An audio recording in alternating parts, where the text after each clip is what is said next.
Bahkan Indonesia kalau bisa kita lihat di TV, jarang banget kan ada iklan layanan iklan layanan masyarakat yang Betul. ada disabilitasnya.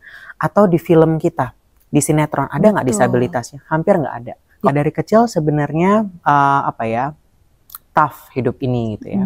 Jadi kalau sekarang di era social media banyak hate comment itu biasa aja gitu. Karena dari kecil udah buntung, cacat, apa gitu. Bahkan waktu umur 6 tahun itu ditolak sekolah. Nah, ada 5 kampus swasta di Indonesia yang nggak nerima. Karena apa alasannya? Disabilitas.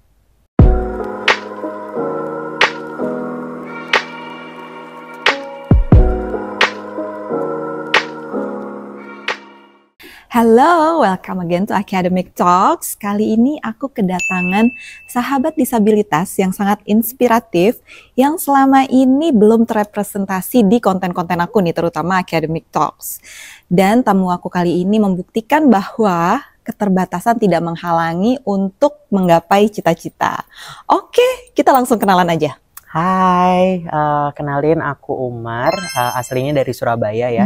Sekarang lagi studi di The University of Sydney pada program PhD in Arts and Social Sciences, majoring in Media and Communication. Panjang ya. Kebetulan orang miskin, jadi dibiayain sama LPDP. Kebetulan juga lurah LPDP. Wow, ada yang milih untuk saya. visit ya? Iya. Oh iya. Ini dari kampus tetangga guys, karena biasanya kan aku ngundang sesama teman aja ya di UNSW ya. Nah ini kebetulan dari The University of Sydney. Terus S1, S2-nya di mana dulu? S1-nya di Untak Surabaya, S2-nya di Universitas Erlangga, pakai beasiswa LPDP juga. Oh, jadi LPDP ambassador banget ya, S2, waktu S3 di sini. Dibilang, Anda ini LPDP banget ya, 2 kali Anda kalau lolos nanti dapat biaya gitu. Doyan ya pakai LPDP. Iya. Oh ya, bisa diceritain nggak nih Umar? Maksudnya sekilas tentang masa kecilnya sampai akhirnya bisa kuliah S3 bahkan di luar negeri dengan kondisi yang terbatas. Itu gimana sih ceritanya? Ceritanya, panjang banget pasti ya. Seperti yang teman-teman lihat kan tangan aku beda ya, special hands gitu.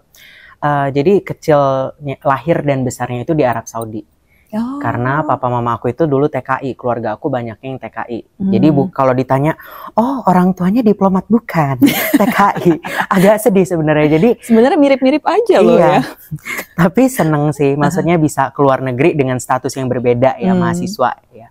Gitu. Walaupun pekerjaan mereka juga mulia kan, pahlawan devisa gitu. Nah terus dari kecil sebenarnya tough hidup ini gitu ya. Jadi kalau sekarang di era social media banyak hate comment itu biasa aja gitu. Karena dari kecil udah buntung, cacat, apa gitu. Bahkan waktu umur 6 tahun itu ditolak sekolah. Oh serius? Di SD Indonesia? Betul. Jadi gini, waktu itu kan masih di Arab ya, sampai SMA di Arab nih.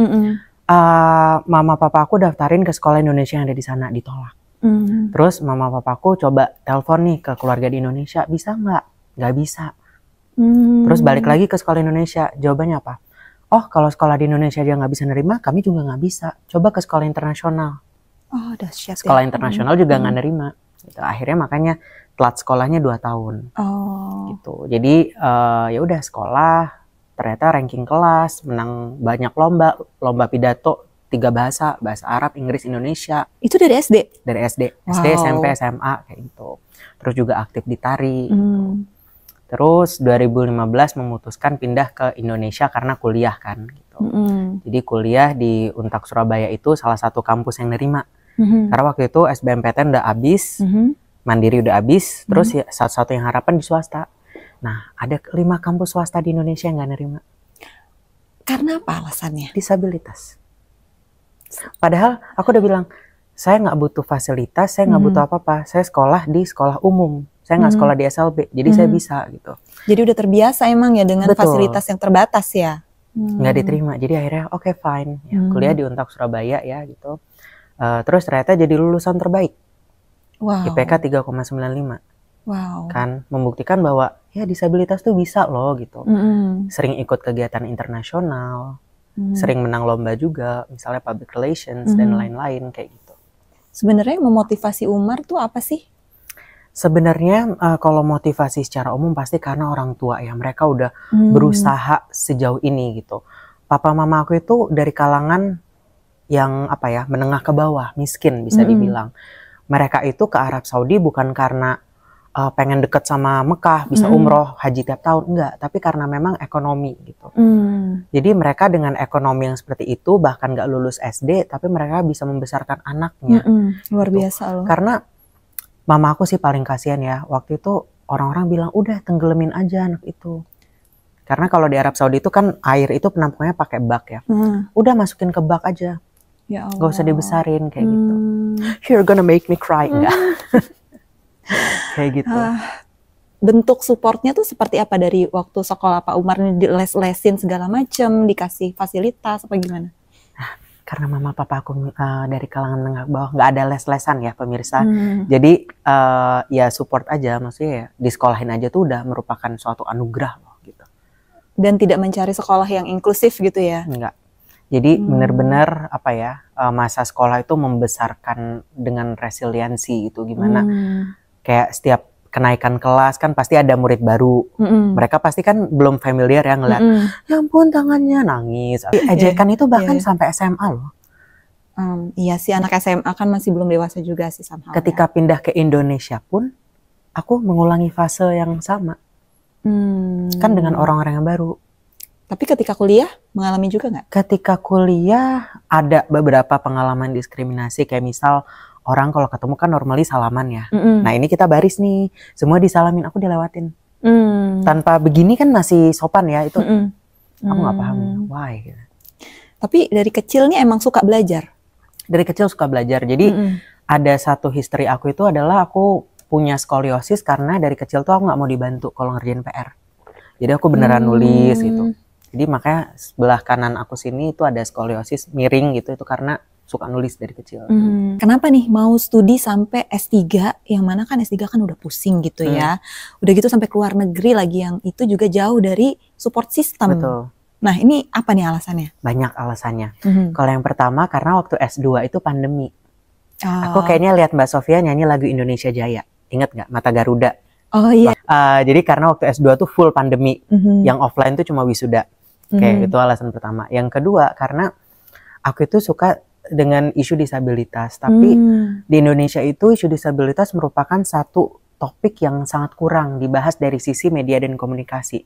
Selama ini yang banyak kan dari sisi engineering, inclusive design, inclusive building, atau dari education, inclusive classroom dan lain-lain. Nah dari komunikasi itu masih jarang. Bahkan Indonesia kalau bisa kita lihat di TV, jarang banget kan ada iklan layanan masyarakat yang ada disabilitasnya. Atau di film kita, di sinetron ada nggak disabilitasnya? Hampir nggak ada. Kalau ada pun cuma kursi roda kan. Jadi nggak terrepresentasi ya. Betul. Jadi selama ini aku sudah banyak raising awareness lewat seminar, webinar, lewat kegiatan-kegiatan, lewat social media juga. Nah, aku pengen supaya ini tuh ada yang terekam dalam bentuk tulisan gitu. Karena sangat sedikit. Jadi kalau misalnya PhD kan kita melakukan literature review. Indonesia tuh susah banget nyarinya. Indonesian context. Itu. Literatur terkait disabilitas ya? Dari sisi media social media, karena penelitian aku social media ya, dari sisi bagaimana kita raising awareness dan lain-lain itu sangat kurang. Waktu S2-nya studi tentang itu juga nggak? S2 nggak. Jadi memulai riset tentang disabilitas baru pas S3 ini. Betul. Gitu ya. Jadi alasannya juga karena pengen lebih lama ya belajarnya, karena kalau S2 tuh cuma 1-2 semester kan ya melakukan tesis itu. Jadi aku pengen belajar secara komprehensif, dan ke Australia pun karena alasannya sangat inklusif. Aku turun dari bandara ya, antara turun bandara Jakarta Surabaya dan bandara Sydney, perbedaannya sangat jauh. Di Sydney tuh benar-benar orang-orang tuh nggak ada yang Umar nih orang yang beda loh, tangannya diliatin atas sampai bawah tuh nggak ada. Even anak kecil, aku tinggal di dekat public school, anak-anak SD, TK, itu mereka tiap pagi, hi, good morning. Satu hal yang gak pernah aku temuin di Indonesia. Oh, jadi kalau di Indonesia malah dianggap aneh ya? Oke, di sini enggak. Nah, kalau dari fasilitasnya menurut Umar, misal dari infrastructure, terus ke gedung kuliah, ke fasilitas kuliah tuh gimana? Jauh dong. Harganya juga beda ya, Cim? Sebenarnya menyedihkan ya pemirsa, cuman kalau di Indonesia tuh ada beberapa kampus, tapi kan nggak semuanya. Dan bahkan inklusif pun kadang aku sorry to say, kita tuh lebih banyak kayak mengadakan hanya untuk akreditasi. Mengadakan formalitas itu ya? Betul, bukan untuk benar-benar inclusivity gitu, inclusion gitu. Itu masih sangat jarang. Kalau di Australia ini sangat menyadarkan gitu. Bahkan dia bilang, Umar, kamu itu disability, walaupun kamu itu nggak butuh fasilitas yang beda, kamu harus mengajukan, kamu harus mendaftar. You have to register yourself as a disability, not as a regular student. Gituin. Terus benefitnya dapat apa tuh?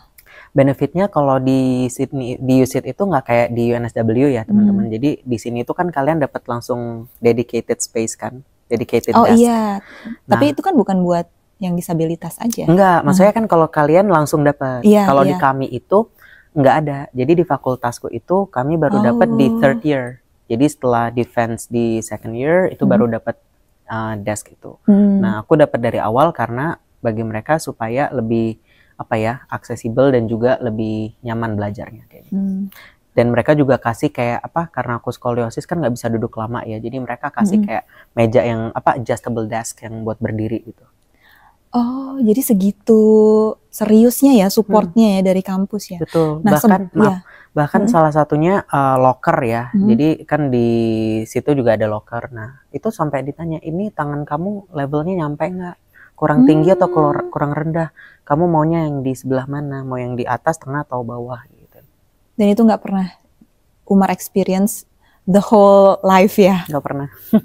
Nah, taunya dari mana nih kalau misalnya Australia ini punya support sebegitu seriusnya untuk kaum disabilitas daripada negara lain sampai akhirnya Umar pilih Australia?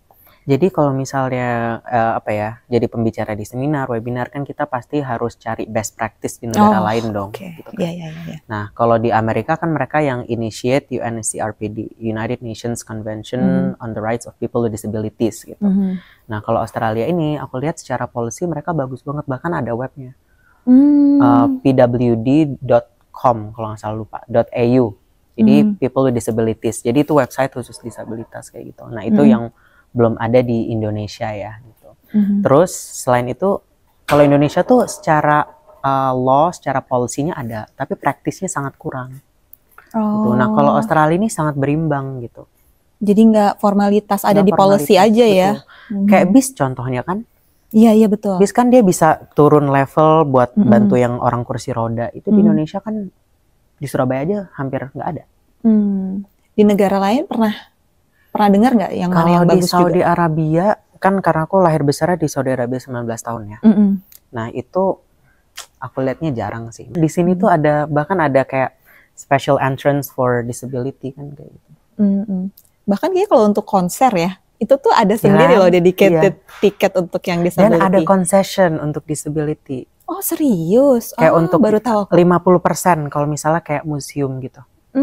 Tapi kalau untuk tiket transportasi ada juga. Cuman aku belum klaim kan aku nggak butuh yang itu. Belum butuh maksudnya. Tadi kan aku sempat ngebahas tentang support orang tua dan Umar bilang bahwa orang tua sangat mendukung Umar untuk studi. Tapi ketika memutuskan keluar negeri, that's a different thing loh. Yes. Buat orang tua pasti kan berat. Nah ini gimana nih ceritanya? Panjang, prosesnya sangat panjang. Sebenarnya pengen S2 tuh maksudnya pengen ke luar negeri itu dari S2 ya. Cuma kan emang orang tua nggak ngebolehin banget, mama terutama kan. Waktu itu papa masih di Jeddah ya, masih di TKI.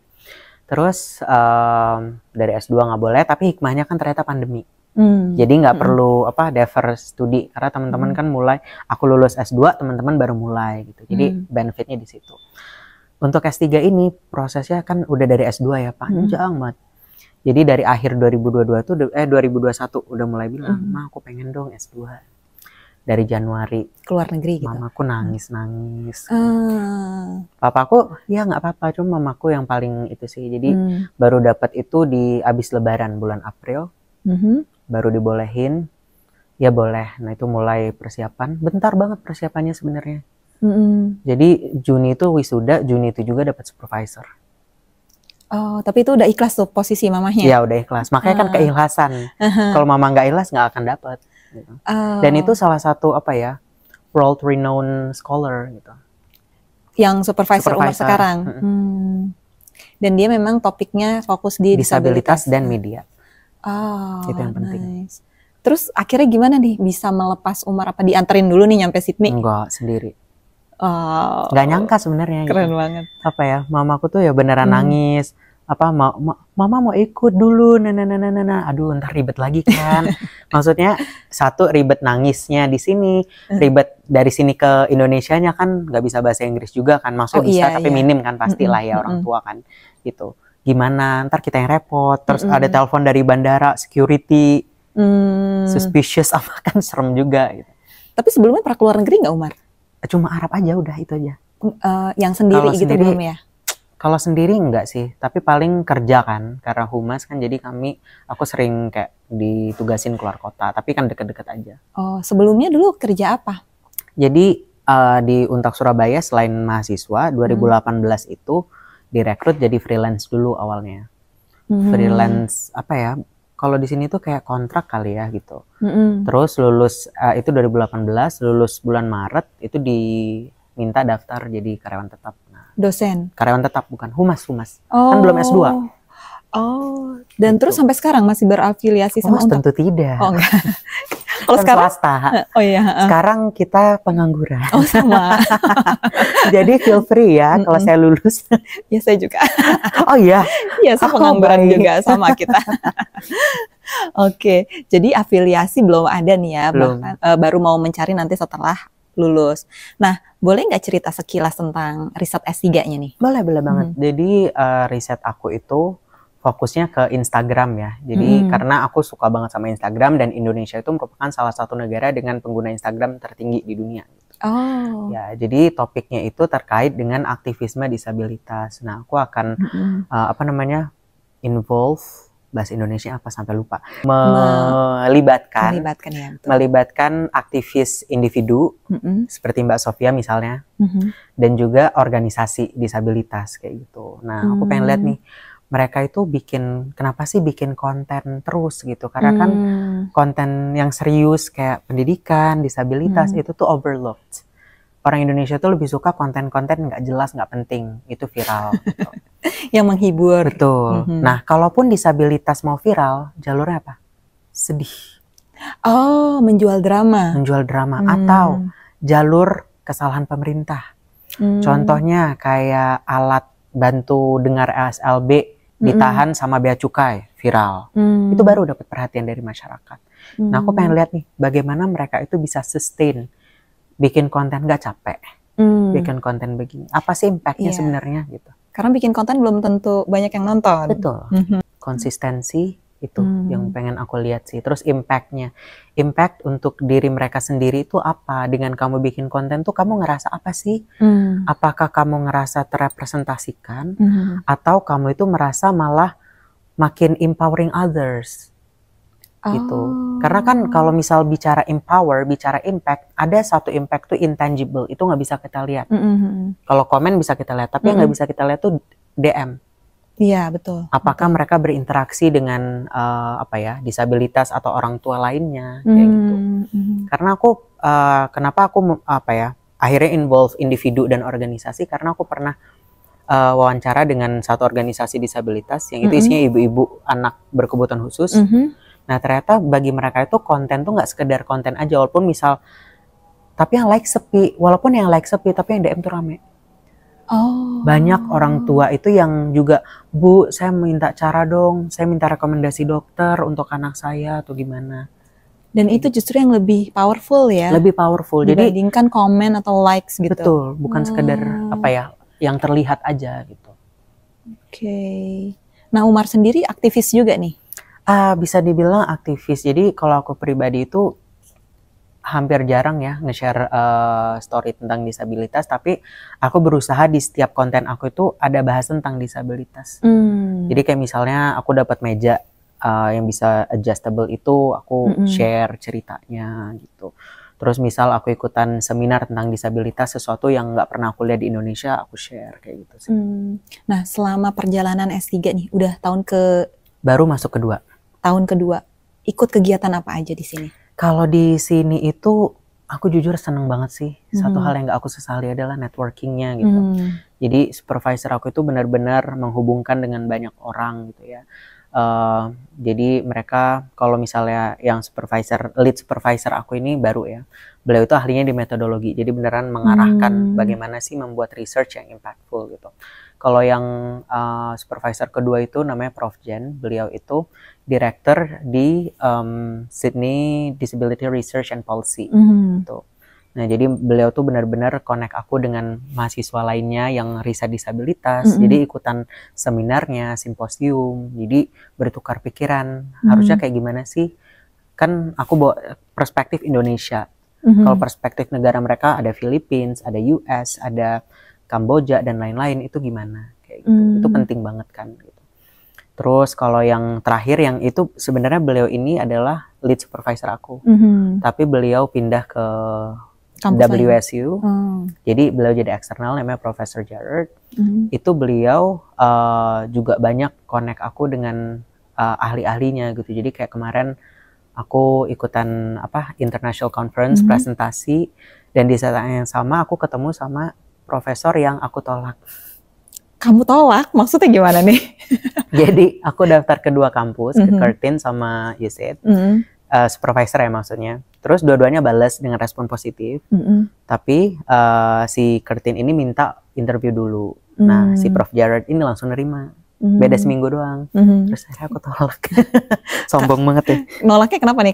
Karena diterima USyd kan. Oh iya, karena reputasi kampus balik lagi ke situ. Satu reputasi, tapi yang paling utama karena dia nerima duluan. Kan nggak pakai interview.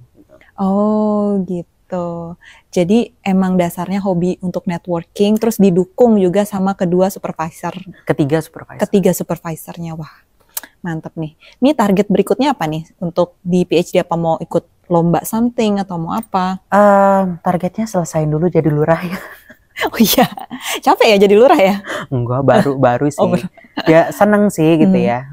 Bikin acara, terus ketemu sama teman-teman, PPI, lurah lain kayak gitu. Sebenarnya menyenangkan. Cuman ya kadang kan yang capek itu bagi waktu sih sebenarnya kan. Apalagi minggu depan nih kita mulai ngajar nggak? Iya, term depan. Term depan mulai ngebantuin. Aku minggu depan 5 kelas. Oh gitu, di USyd? Iya. Dilibatkan sama supervisor juga? Atau beda? Ada 2 mata kuliahnya supervisor, yang sisanya beda. Oh, kalau aku emang dari supervisor aja. Oke, jadi benar-benar luar biasa ya perjuangannya dari sebelum ambil S3 pun, dan ketika sudah S3 kayak aku ngelihatnya nih ya, kayak kamu nggak mau buang-buang waktu, benar-benar pengen fokus dan emang mau mengembangkan diri gitu. Betul. Ya. Terus kira-kira ke depan gimana nih, kan pengangguran nih ya sama ya. Iya, baru mau bahas pengangguran. Kira-kira ke depan gimana nih rencananya? Rencananya sebenarnya kalau ditanya LPDP kemarin mau ngapain, mau jadi dosen. Itu adalah pekerjaan yang mulia ya. Cuman ternyata Australia itu sangat membuka perspektif. Ada banyak kesempatan. Jadi PhD itu nggak cuma jadi dosen gitu. Misal jadi profesor tuh it's not the end gitu. Kamu bisa entah kerja di World Bank, kerja di UN atau di mana kayak gitu. Ataupun jadi praktisi di Indonesia, jadi peneliti BRIN mungkin misalnya, atau peneliti bisa. Afiliasi tanpa afiliasi gitu, itu juga bisa gitu. Jadi kalau ke depan kita lihat peluangnya seperti apa gitu ya. Karena aku sebenarnya sangat terbuka sih gitu. Kalau misalnya pun harus ke praktisi, oke, udah ada pengalaman 5 tahun, tapi kalau diminta kembali ke instansi sebelumnya, mungkin aku enggak sih, akan explore ke dunia yang lebih luas lagi. Betul, kayak gitu. Cari kesempatan ya. Betul. Bahkan sekarang ada loh, aku pernah ngeliat di TikTok atau di Instagram gitu ya, PhD baru lulus, dan dia memutuskan untuk jadi full-time content creator untuk science communication. Kayak gitu tuh juga suatu opsi ya. Gitu. Karena kalau misalnya kita ya, aware di LPDP itu banyak banget yang kayak stigmanya itu, orang-orang bilang, oh kalau jadi LPDP kita jadi dosen, kayak gitu. Padahal kan LPDP itu nggak pernah membatasi kita sih sebenarnya. Iya.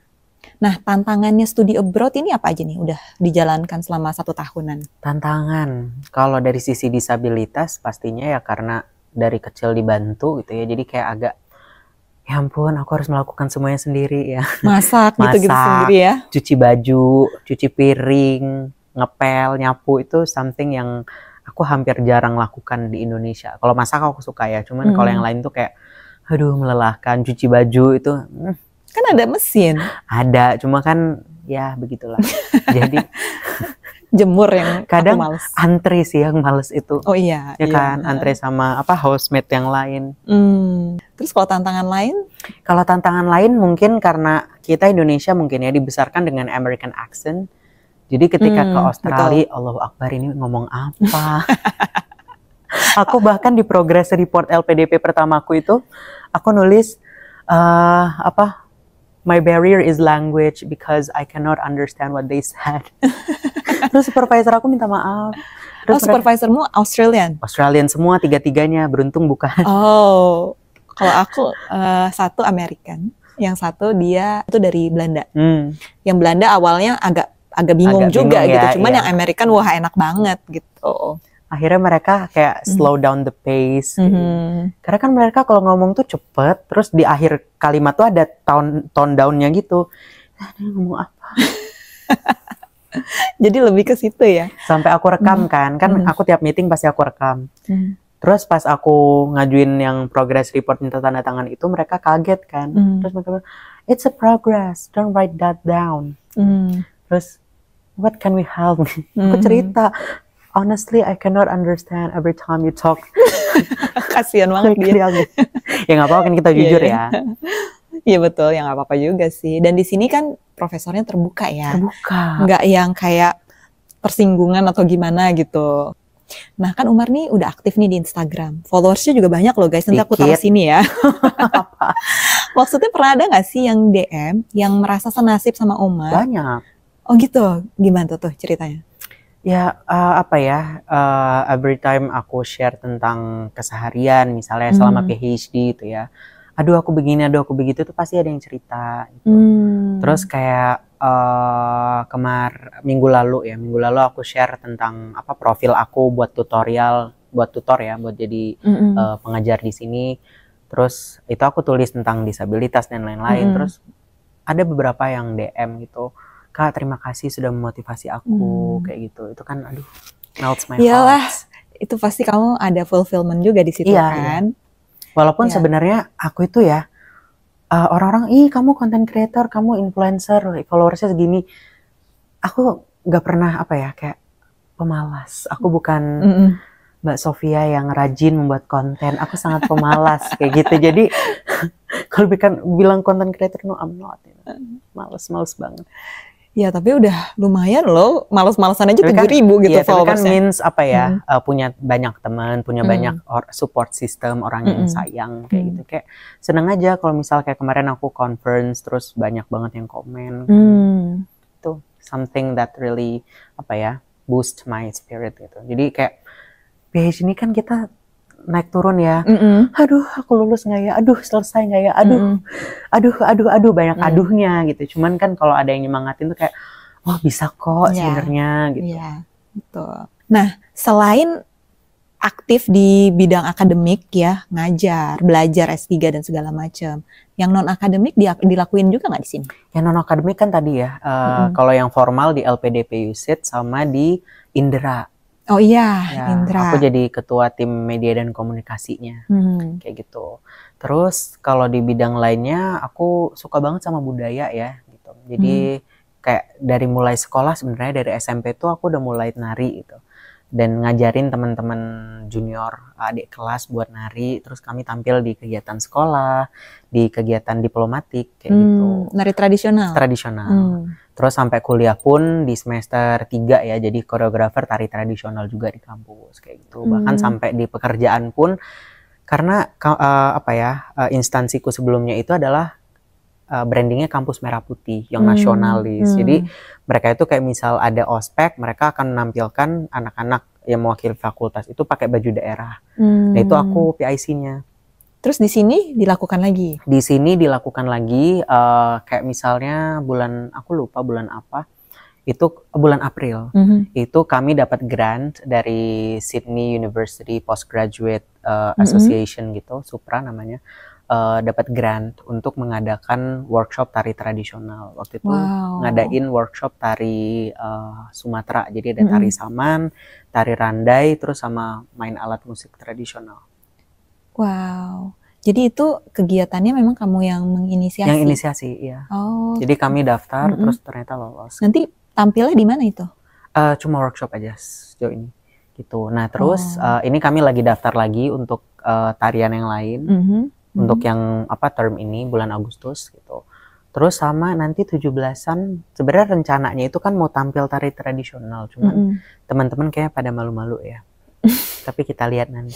Oh, maksudnya ini anak-anak QSIT Indonesia mau nari tradisional? Ya, nggak cuma LPDP ya, QSIT. Aku buka untuk semua yang mau yuk gitu. Sebenarnya gitarnya gampang, cuma medley doang.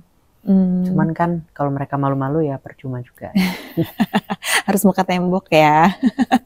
Kok bisa nih langsung dapat LPDP, apalagi baru lulus lagi S2-nya kan, LPDP juga? Sebenarnya kalau dibilang langsung enggak loh. Oh.